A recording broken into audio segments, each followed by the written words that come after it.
आदमी ने कहा और सुनाओ, कहा और ये है कि इनके बादशाह का बेटा भी अगर चोरी करता है उसका हाथ काट दिया जाता है, अगर उनमें कोई शादीशुदा बादशाह का बेटा जिना करता है पत्थरों से मार मार कर मार दिया जाता है।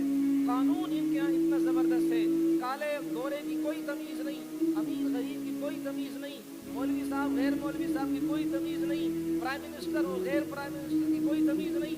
बस जो गुनाह करे, चाहे वो वजीर आजम करे या असीर आजम करे, चाहे वो अमीर आजम करे या बेचारा फकीर आजम करे, कोई भी गुनाह करे एक ही नौइयत का, दोनों की सजा एक जैसी होती है।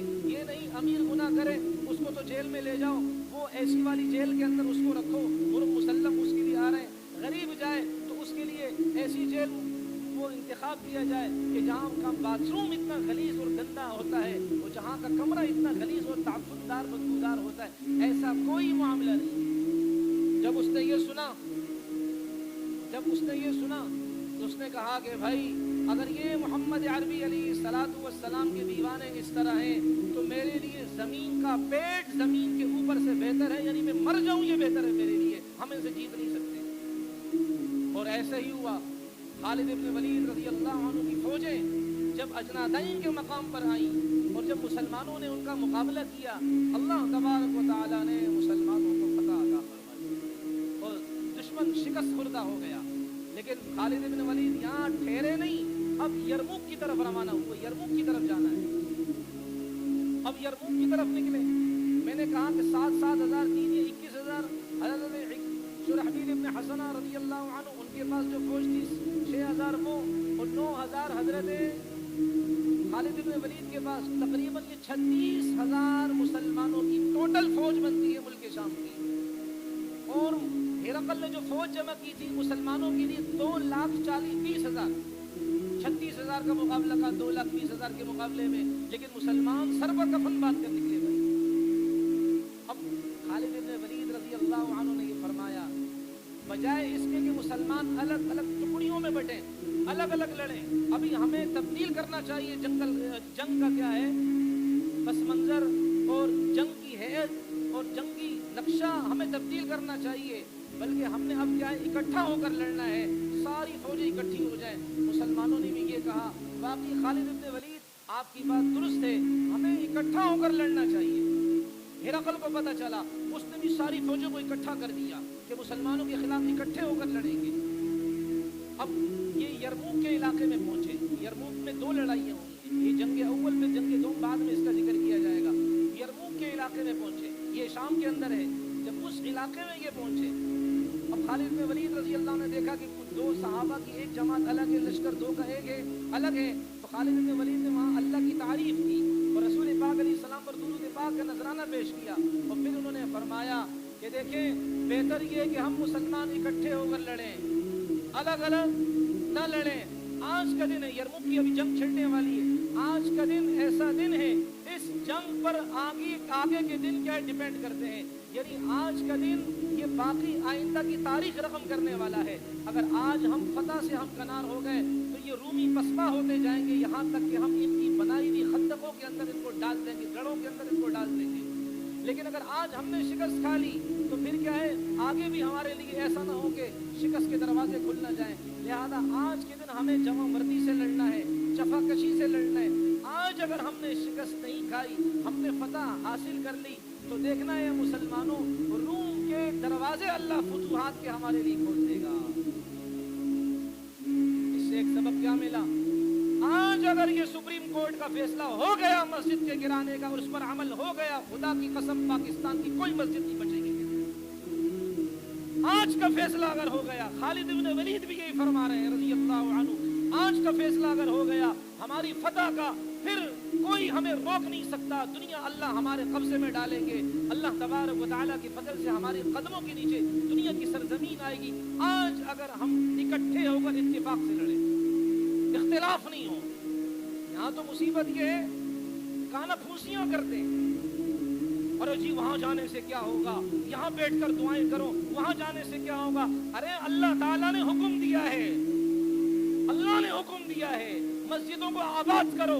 मस्जिदों की आबादी सिर्फ जिक्र और अस्कार से नहीं होती है, مسجدوں کی آبادی صرف نماز پڑھنے سے نہیں ہوتی ہے، مسجدوں کی آبادی نماز پڑھنا بھی ہے، مسجدوں کی آبادی ذکر و اذکار بھی ہے۔ خدا کی قسم مسجدوں کی آبادی، مسجدوں کی نگہبانی، پاسبانی، حفاظت اس پر بھی ہے۔ اگر آج ہم نے مسجدوں کی نگہبانی نہیں کی، اللہ تو قادر ہے، اللہ یہ دیکھنا چاہتے کہ تم نے میری مسجد کے لیے کتنا کچھ کیا، تم نے کتنا کیا۔ خالد ابن ولید کتنے 100 سال پہلے، 1400 سال پہلا، یہ 13 ہجری کا واقعہ ہے، 1400 سال پہلے کا فرما رہے ہیں، مسلمانوں اتفاق کر لو، وہ روم والوں کے خلاف کھڑے ہو جاؤ۔ اگر آج شکست کھا لی تو تاریخ تمہیں معاف نہیں کرے گی۔ آج تم فتح یاب ہو گئے، تمہارے لیے فتح کے دروازے کھل جائیں گے۔ آج ہم سمجھتے ہیں مسجد کی حفاظت صرف ایک مسجد مذہبی جماعت کا ٹھیکہ ہے، ایک ملا کا ٹھیکہ ہے، ایک مذہبی جماعت کا ٹھیکہ۔ میرے محترم یہ دماغ سے نکالے ہم بات۔ اللہ کا گھر ہے کہ نہیں ہے بھائی؟ اللہ کے گھر میں مسٹر بھی آتا ہے کہ نہیں آتا؟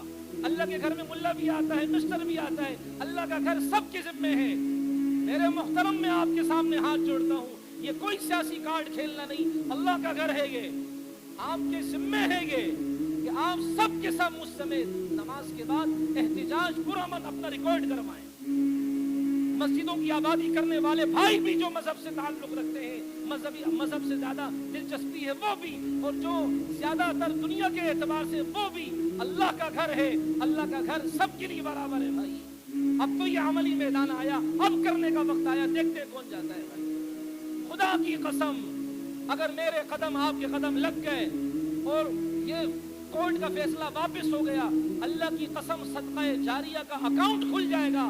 قیامت تک جتنے سجدے ہوں گے، جتنے درس قرآن ہوں گے، جتنے حدیثوں کے درس اس مسجد میں ہوں گے، سب کا ثواب اللہ میرے آپ کے کھاتے میں ڈالے۔ یہاں وہ بھی ضرورت ہے، میں اس کا انکار نہیں کرتا۔ پانی کا مسئلہ ہوتا ہے، ہم وہ روڈ بند کر دیتے ہیں، ہمارا حق ہے بنیادی، ہم ٹیکس دیتے ہیں، ہم اس ملک میں رہنے والے ہیں، ہمیں سہولیات دی جائیں، یہ پرامن احتجاج ہے۔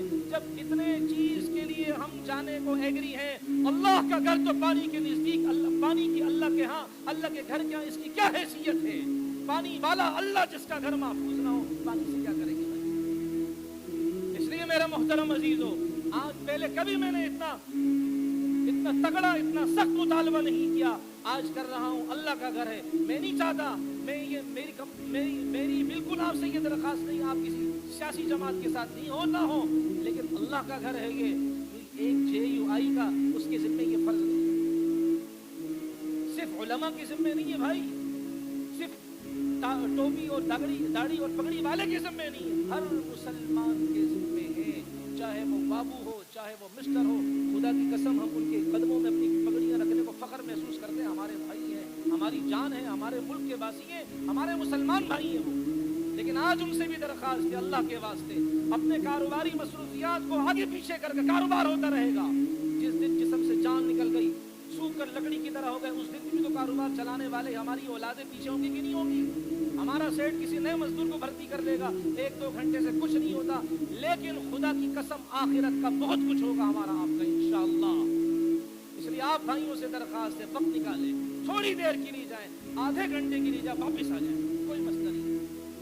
آپ کی حاضری مدینہ مسجد طارق روڈ پر نہیں لگے گی، وہاں بھی لگے گی، خدا کی قسم گنبد خضرا میں محمد عربی کے سامنے ہماری آپ کی حاضری لگے گی۔ یہ کتنا بڑا فخر ہے کہ محمد عربی علیہ السلام کو کہا جائے گا، اے اللہ کے نبی علیہ السلام، آپ کی لاڈلی گناہگار، ضعیف، کمزور، لاغر، ظلم کی چکی میں پسی ہوئی امت تو آپ کے اللہ کے گھر کی حفاظت کے لیے نکلے تھے، اپنی غربت کو پیچھے کیا، ضروریات کو پیچھے کیا، حاجتوں کو پیچھے کیے، آگے نکلے۔